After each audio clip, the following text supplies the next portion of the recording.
This is a story about two kinds of people. The people who buy, the customers in a competitive market, and the people who help them get what they want, the salesmen. We're all customers quite often, and we're all salesmen now and then. Salesmen of things and of ideas. And there's a lot to selling anything. There are rules and ways of doing the selling job that have to be followed if we expect to be successful in a competitive market. Well, now, here's Don Evans. He's a pretty good young salesman, lots of drive, spends his time off the floor studying his product, planning his next day's work. Only trouble is, sometimes Evans thinks he has all the answers.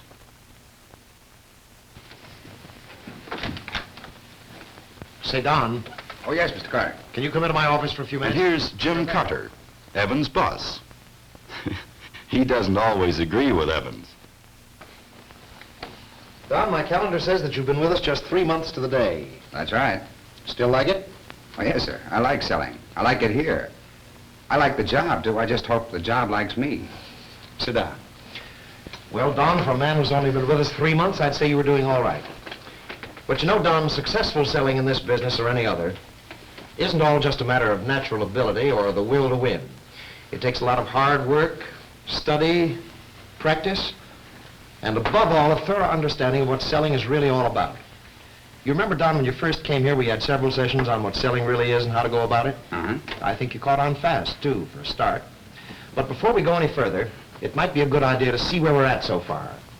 You know, Don, right now you're forming sales habits that are going to stay with you. It's easy to form the wrong habits that are hard to get rid of. On the other hand, it's just as easy now to form the right habits. So let's analyze this selling job of yours once more just to see how we stand.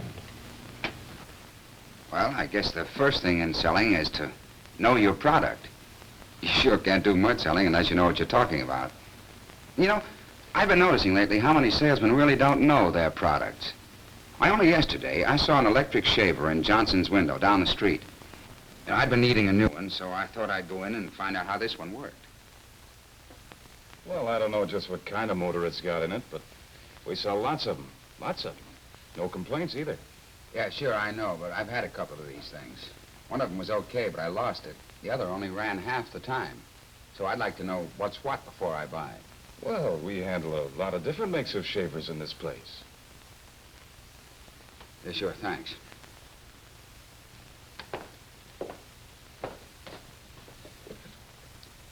All that guy needed to make a sale was just a little information about his product.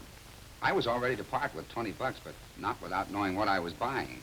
And he didn't know his product, so he lost the sale. That's right, Don. Product knowledge is essential. But important as that is, what more do you need? Well, I remember we talked about a plan for selling. That's right, the 4-step sale. Of course, there are lots of ways of breaking down the steps in a sale. But for my dough, this 4-step plan of ours covers the ground. And Don, right out there on that business street, you can see those 4 steps at work all day long. Take, for example, the first step, finding prospects. All those people out there, they're prospects for all sorts of products. That's why those stores out there are located where the greatest number of people pass by. In other kinds of selling, of course, like ours, you have to go find the prospects yourself, most of them. You have to use every device under the sun to find people who can qualify as prospects for our product. Those other steps of the sale are being worked out there, too. Take the second step, creating the desire to own. That flapjack operation over there, creating the desire to eat in this case. The idea is to present your product to the prospects in whatever way appeals to them most, to make them want it. That flapjack boy has it, and it's the same idea no matter what the product. And take that kid over there. He has a prospect. He has created the desire to own. But unless he can get the man to part with a nickel, he's just been wasting his time. That's sometimes the toughest part of the job. But it's the payoff. That's right, kid. Make the old tightwad come across. There, that was a perfect example of the third step of a sale, getting the decision to buy. And there's an example of the final step, delivering the product right. By delivering the packages right to her car, the clerk has followed up his sale with a goodwill gesture that should bring the customer back again and may help get her to send in her friends. Well, I think I've got those 4 steps pretty well in mind, Mr. Carter. In fact, I've got them all down right here. And in addition, I've tacked on some reminders of some of those other things we talked about. You know, the rules for handling people. Good, let's hear them. Ask questions. That's point number one. Seems like the only way you can find out how to handle a prospect is to ask questions that'll get him to give you the information you need. Let the prospect talk. That's the only way you can discover what he really wants, whether he's interested and whether you're on the way to selling him. That's right, Don. If you do all the talking, you get darn little help from the prospect. So you let him talk. What's your next point? Don't argue. Arguments just make people mad. You don't get people to buy things by making them mad at you. You try to set them straight, but not by arguing. In fact, you can win an argument and lose the sale. Yes, but, the old one, too. You tell the prospect, well, yes, that would seem to be the case, but there's another angle. You know, Don, using the yes, but is one way to avoid an argument and get the prospect thinking along your lines. Agree that what he says may be partly true, or used to be true, and then get in your licks. Repeat the objection. Then the prospect knows you've got it straight. Or maybe he'll back down a little, or even admit that this isn't his real objection at all. And finally, concentrate on the main objection. Answer it to the prospect's complete satisfaction. You can usually get him so he has to say yes when you ask for that order. Of course, there's probably a lot more to this business of handling people. Well, Don, that's all good stuff. You seem to have the right slant on a lot of things. But someplace along the line, you seem to have missed one of the most important points of all. Why, I thought I covered most everything here. Look, Don, you talk about rules for handling people.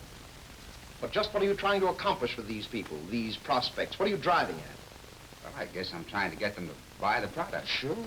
But why should they buy it? Why do they buy it? Well, because it's tops. Because it's got what they want. Got what they want. All right, now you're getting someplace. Well, what is it that they want? What do people want from any product? What are the buyer's interests? Why do people buy one product instead of another? What are you trying to prove to people with all your product knowledge and so on? I'm trying to get them to buy. Buy what? Well, the product, of course.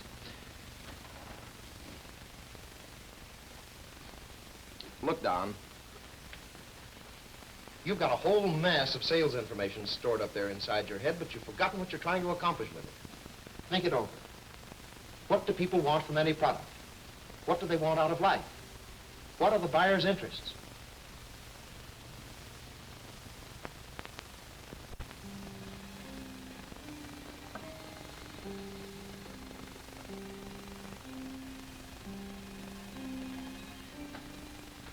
What do people want?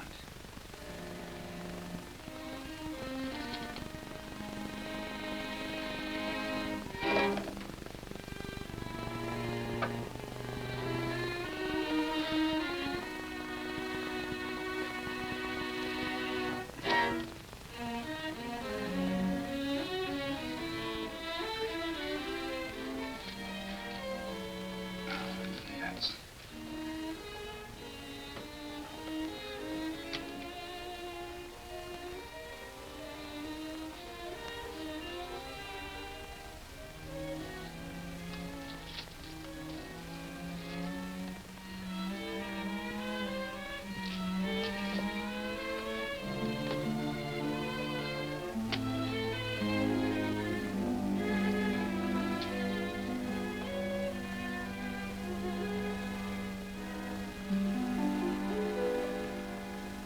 Oh, what do people want? What's the matter, Don? Don't you know what people want? What?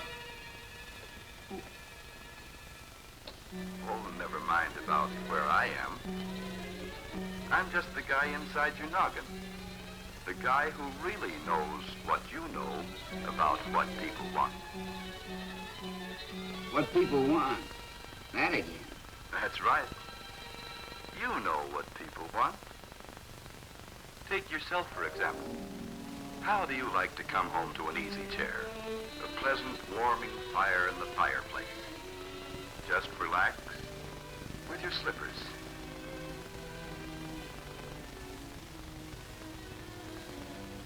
Your pipe. newspaper. Solid comfort. Yes, comfort is mighty important to you and to a lot of other people. That's one of the things you and lots of other people want. Then, take a mother with her child, her most priceless possession, her baby. What's the angle there? Why, the safety of that baby. Mother's only thought as she tucks her precious baby in. Safety from all harm. Safety through the night. Yes, safety is one of the most important things in the world to people. Sometimes safety is the only thing that really matters. On the other hand, why does a farmer use a windmill instead of a power pump? Economy. Fuel to run a windmill is free. Economy. The farmer's first consideration in using a windmill. A thing of first importance to many people. And why do we have jet planes? Why? Just one reason. Performance. Performance. Do a better job than anything else. Performance from a jet plane. Performance from a lawnmower. To some people, performance is the only thing that counts. Durability. Bridges. Man-made structures which must last for generations, which tell us just how important durability can be to people. Durability. How long will it last? And here's a picture to delight the eye and quicken the pulse of every beholder. To many people, like the artist, appearance is all important. Beauty in women, beauty in many other things. Well, that's it. Those are the 6 things that people want. The 6 buyer's interests. Of course, sometimes we call them by other names, but it's the same thing. For example, take that cigarette. You pick a certain brand, maybe for its flavor or its firmness or the fact that it doesn't make you cough. Well, in a cigarette, those things all add up to performance. Performance in a cigarette.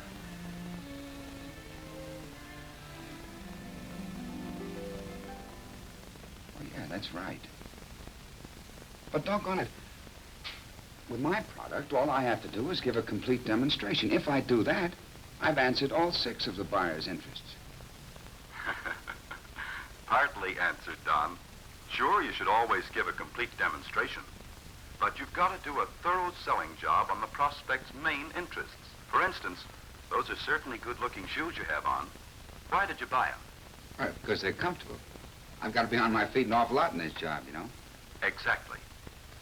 And while the shoe salesman mentioned appearance and economy, you wouldn't have bought those shoes unless they were comfortable. Someone else might have been more impressed by appearance. But to you, comfort was the chief interest. So the salesman hit that hard. The thing is that different people attach different degrees of importance to each of the 6 buyer's interests. One may think performance is the most important.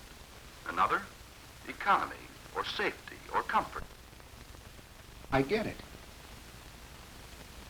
My job in selling is to find out which of these interests each prospect is most interested in.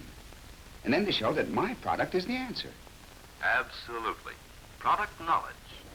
The 4 steps of the sale. The rules for handling people. All these things should be aimed continually at finding the prospect's interests. And then, proving that your product best fills those interests. That's true of every salesman, no matter what he's selling. Take Pete, for example. He sells china. Very expensive china. And not so expensive china. Good morning, madam. What can I show you today? Well, I'd like to see something in a dinner set. All right. Did you want something for every day, or were you interested in something more elaborate? Well, something for every day. And I don't want to spend too much. My present dishes are always chipping. I see. So you're interested in something low-priced, yet durable. Yes. I think we've got just about what you have in mind. Some new low-price patterns just came in. Here's one we consider very attractive. Yes, it is nice. And the price is surprisingly low for dinnerware of this quality. It's durable, too, for everyday use. Let me tell you why this china is so durable. You see? As you may have noticed, Pete established with a simple question or two just what his customers' main interests were. Then he showed merchandise that satisfied those interests. And he stressed the things that applied to the interests. You have to do that in selling china. And you have to do it in selling men's suits. Yes, sir, Mr. Williams. At the price, this suit is really a steal. And it'll wear like a carpet. Sure. And the price is okay. I tell you, it doesn't feel right. It's too heavy. Oh, but Mr. Williams, to see how beautifully it fits you and the color made for you. And at that price. Listen, I wouldn't take this dog bed for a gift. Wait a minute. Hold everything. Let's back up a little and do it right. Seems a little heavy. You'd be more comfortable with a lighter weight material? Right. Let's just try on this lightweight pinstripe and see if it doesn't give you the comfort you want. And it'll hold the press about as well as any material you can find.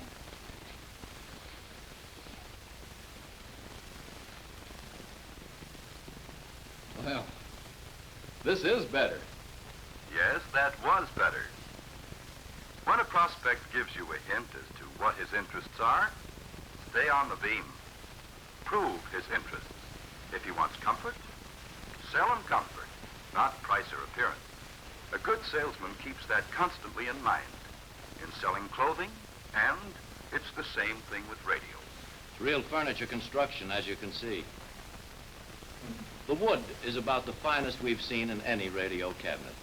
Genuine hardwoods and hardwood veneers, not synthetic. No, it certainly is good looking. Yeah. And for loading and unloading the phonograph, it's really convenient. You just pull the door open and the record player slides out where you can reach it easily. It is convenient. Yeah. Of course, the most important thing about any radio set is, how does it perform? Yeah, performance. How about that? That's what I want to see. Yes, how does this one perform on this new FM everyone is talking about? Well, just wait till you hear it. But first, I'd like to tell you some of the reasons why the performance of this set is so much superior. Now, performance begins right here.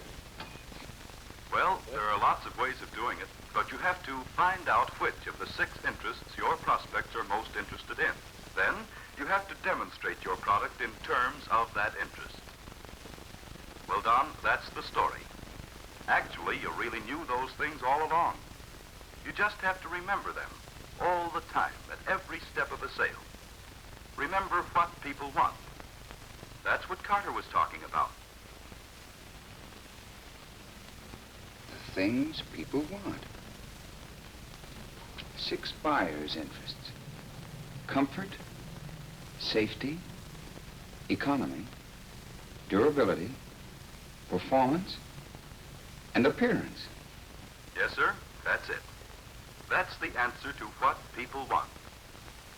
All the product knowledge, the 4-step sale, the rules for handling people, they're all aimed at just one thing: finding out exactly what a prospect wants, and then proving that has it.